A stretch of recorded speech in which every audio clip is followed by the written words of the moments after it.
Imagine ನಿಮ್ಗೇನಾದರೂ breakfast lunch dinner ಅಂತ ಮೂರೊತ್ತು ಬರೀ ಆಲೂಗಡ್ಡೆನೇ ಬಡಿಸಿದ್ರೆ ಅದು ಒಂದು ದಿನ ಅಲ್ಲ, ಒಂದು ವಾರ ಅಲ್ಲ, ಒಂದು ತಿಂಗಳಲ್ಲ, ಒಂದು ವರ್ಷ ಅಲ್ಲ, ಬರೋಬ್ಬರಿ 4 ವರ್ಷ ಅಂದರೆ ನಿಮ್ಮ ಪರಿಸ್ಥಿತಿ ಏನಾಗಬೇಡ.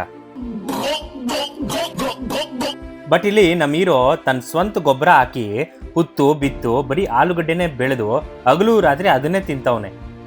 ಯಾಕೆ ಮಾರ್ಕೆಟಲ್ಲಿ ಬೇರೆ ಏನೂ ಸಿಗ್ಲಿಲ್ವಾ ಅಂತ ಕೇಳಬೇಡಿ. ಅವನಿರೋದು ಭೂಮಿಯಿಂದ 20 ಕೋಟಿ ಮೈಲಿ ದೂರದಲ್ಲಿರೋ ಮಾರ್ಸಲ್ಲಿ. ಇದು ನಾಸಾಯಿಂದ ಬಂದು ನಾಶ ಆಗಿ ಇಡೀ ಮಾರ್ಸಲ್ಲಿ ಒಬ್ಬನೇ ತಗಲಾಕೊಂಡು ಸಾವಿಗೆ ಸವಾಲಾಕೋ ಒಬ್ಬ ಆಸ್ಟ್ರೋನಟ್ನ ಕತೆ. ಸೊ ಜಾಸ್ತಿ ತಲಾಟೆ ಮಾಡದೆ ವಿಷಯಕ್ಕೆ ಬಂದ್ಬಿಡ್ತೀನಿ. ಏಪ್ರಿಲ್ 12ನೇ ತಾರೀಕು 1961ನಲ್ಲಿ ಮೊಟ್ಟ ಮೊದಲನೇ ಬಾರಿಗೆ ಮನುಷ್ಯ ಬಾಹ್ಯಾಕಾಶದಲ್ಲಿ ಹಾರ್ತಾನೆ. ಸೊ ಈ ಒಂದು ಮೈಲ್ ಸ್ಟೋನ್ನ ಸೆಲೆಬ್ರೇಟ್ ಮಾಡಬೇಕೋಸ್ಕರ international day of human space flight ಅಂತ ಗುರುತಿಸ್ತೀವಿ. ಈ ಒಂದು ಶುಭ ಸಂದರ್ಭದಲ್ಲಿ ನಾವು ನೋಡ್ತಾ ಇರೋ ಸಿನಿಮಾ ದಿ ಮಾರ್ಟಿಯನ್. ಇದೊಂದು ಕಾಲ್ಪನಿಕ ಕತೆ. 2035ರಲ್ಲಿ ಏರಿಸ್ 3 ಅನ್ನೋ ಪ್ರಾಜೆಕ್ಟ್ನ ಕ್ರೂ ಮೆಂಬರ್ಸ್ ಮಾರ್ಸ್ ಮೇಲೆ ಲ್ಯಾಂಡ್ ಆಗ್ತಾರೆ. ವೆಯ್ಟ್, ಇದು ಕಾಲ್ಪನಿಕ ಕತೆನಾ? ಕಾಲ್ಪನಿಕ ಯಾಕೆ ಅಂತೀರಾ?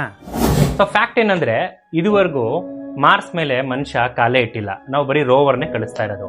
ಮಾರ್ಸ್ ಮೇಲೆ ಇರಲಿ, ಈವನ್ ಚಂದ್ರ ಮೇಲೂ ಕಾಲಿಟ್ಟಿಲ್ಲ. 1972 ಅಲ್ಲಿ ಅಪೋಲೋ ಪ್ರಾಜೆಕ್ಟ್ ಅಲ್ಲಿ ಏನು ಹೋಗಿ ಮೂನ್ ಮೇಲೆ ಲ್ಯಾಂಡ್ ಆಗಿದ್ರು ಅದೇ ಲಾಸ್ಟ್. ಆಕ್ಚುಲಿ ಅದನ್ನೇ ಸುಳ್ಳು ಅಂತ ಹೇಳೋರವ್ರೆ.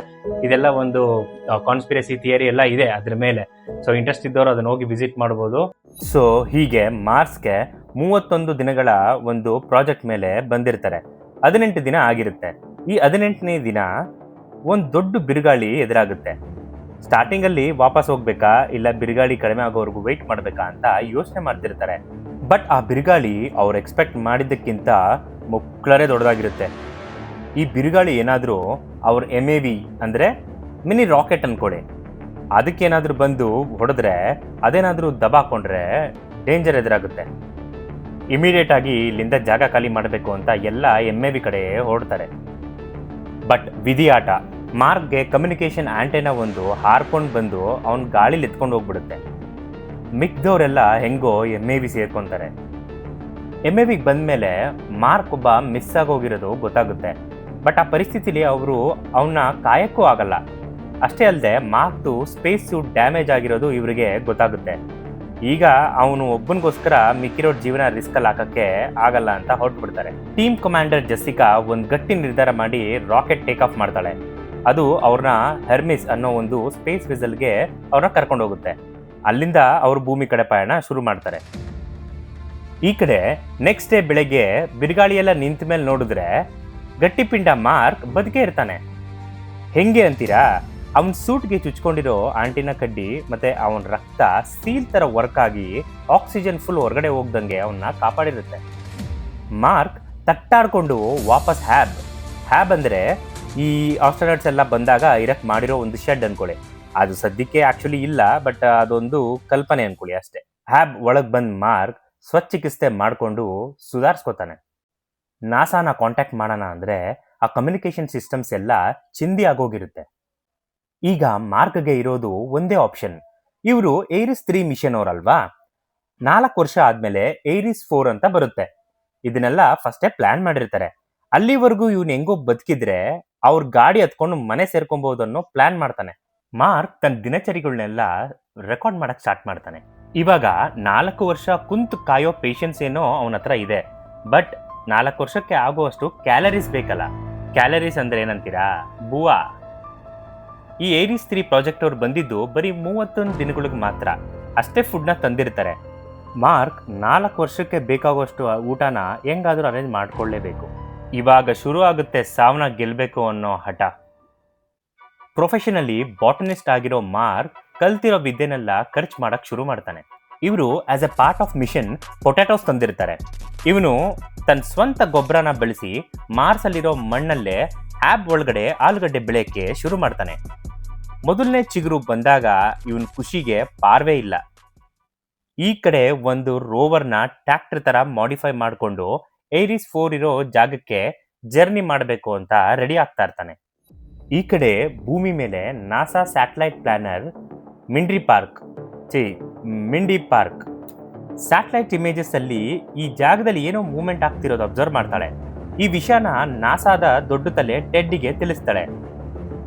ಮಾರ್ಕ್ ಬದುಕುಳ್ತಿರೋ ವಿಚಾರ ನಾಸಾಗೆ ಇವಾಗ ಗೊತ್ತಾಗುತ್ತೆ. ಈಗ ಟೆಡ್ಡಿ ಮತ್ತೆ ಒಂದು ಪ್ರೆಸ್ ಮೀಟ್ ಕರೆದು, ಇಲ್ಲ ಮಾರ್ಕ್ ಬದುಕಿದ್ದಾನೆ, ಅವನ್ನ ವಾಪಸ್ ಕರ್ಕೊಂಬರೋ ಪ್ರಯತ್ನ ಮಾಡ್ತೀವಿ ಅಂತ ಡಿಕ್ಲೇರ್ ಮಾಡ್ತಾನೆ. ಇದೇ ಬಾಯಲ್ಲೇ ಅವನು ಸತ್ತೋಗಿದ್ದಾನೆ ಅಂತ ಅನೌನ್ಸ್ ಮಾಡಿ ಶ್ರದ್ಧಾಂಜಲಿನೂ ಆಚರಿಸ್ಬಿಟ್ಟಿರ್ತಾರೆ. ಸೊ ಸದ್ಯಕ್ಕೆ ಊಟದ ವ್ಯವಸ್ಥೆ ಮಾಡ್ಕೋತಾನೆ.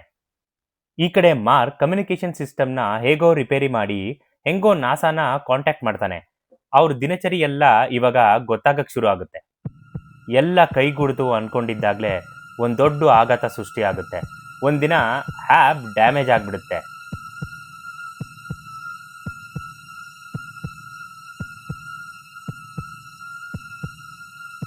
ಇದರಿಂದ ಆಲೂಗಡ್ಡೆ ಬೆಳಿದೇ ಇರೋವಂಥ ಪರಿಸ್ಥಿತಿ ಎದುರಾಗುತ್ತೆ. ಮತ್ತೆ ನಿರಾಸೆ.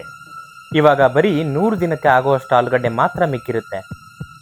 ಈ ವಿಷಯ ಗೊತ್ತಾಗಿ ನಾಸಾದವರು ಇವನಿಗೆ ಇಲ್ಲಿ ಫುಡ್ ಸಪ್ಲೈಸ್ ಹೆಂಗಾದ್ರೂ ಮಾಡಿ ಕಳಿಸ್ಬೇಕು ಅಂತ ಅರ್ಜೆಂಟಲ್ಲಿ ಸೇಫ್ಟಿ ಚೆಕ್ ಮಾಡ್ದೇನೆ ಒಂದು ರಾಕೆಟಲ್ಲಿ ಅವ್ನ ಫುಡ್ ಮಾತ್ರ ಕಳಿಸೋ ಪ್ಲಾನ್ ಮಾಡ್ತಾರೆ. ಬಟ್ ದುರಾದೃಷ್ಟ ಆ ರಾಕೆಟ್ ಲಾಂಚ್ ಫೇಲ್ ಆಗೋಗುತ್ತೆ. ಸೊ ಈಗ ಮಾರ್ಕ್ಗೆ ಎಲ್ಲ ಬಾಗ್ಲೂ ಮುಚ್ಚೋಗುತ್ತೆ. ಹಲವು ಟ್ವಿಸ್ಟ್ ಅಂಡ್ ಟರ್ನ್ಸ್ಗಳಾದ್ಮೇಲೆ ಕೊನೆಗೆ ಆ ಏರಿಸ್ 3 ಕ್ರೂ ಮೆಂಬರ್ಸ್ ಯಾರು ಆಲ್ಮೋಸ್ಟ್ ಭೂಮಿನ ರೀಚ್ ಆಗ್ತಿದ್ರು ಅವರು ಮತ್ತೆ ವಾಪಸ್ ಹೋಗಿ, ಅಂದ್ರೆ ಇನ್ನು 500 ದಿನಗಳ ಟ್ರಾವೆಲ್ ಮಾಡಿಕೊಂಡು ಇವನ್ನ ವಾಪಸ್ ಕರ್ಕೊಂಬರುವಂತ ಒಂದು ಪ್ಲಾನ್ ರೂಪಿಸ್ತಾರೆ. ಅದರಲ್ಲಿ ಅವರು ಸಕ್ಸಸ್ ಆಗ್ತಾರಾ ಇಲ್ವಾ, ಮಾರ್ಕು ಜೀವಂತವಾಗಿ ಮತ್ತೆ ಭೂಮಿಗೆ ಬರ್ತಾನ ಇಲ್ವಾ, ಇಲ್ಲಿ ಬಂದು ಆಲೂಗಡ್ಡೆ ಫ್ರೈಸ್ ತಿಂತಾನ ಇಲ್ವಾ, ಇದನ್ನೆಲ್ಲ ನೋಡ್ಬೇಕಂದ್ರೆ ನೀವು ಸಿನಿಮಾ ನೋಡ್ಲೇಬೇಕು. ಈ ಸೀನು ಒಂದು special ಮೆನ್ಷನ್ನು.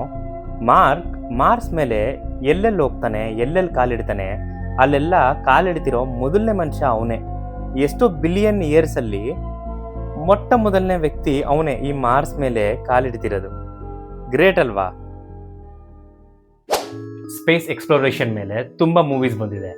For example master piece ಆಗಿರೋ ಸ್ಪೇಸ್ ಒಡಿಸಿ 2001 ಅನ್ನೋ ಸಿನಿಮಾ ಆಗಿರ್ಬೋದು, ಇಲ್ಲ ರೀಸೆಂಟಾಗಿ 2014-13 ಬಂದಿರೋ ಗ್ರಾವಿಟಿ ಆಗಿರ್ಬೋದು.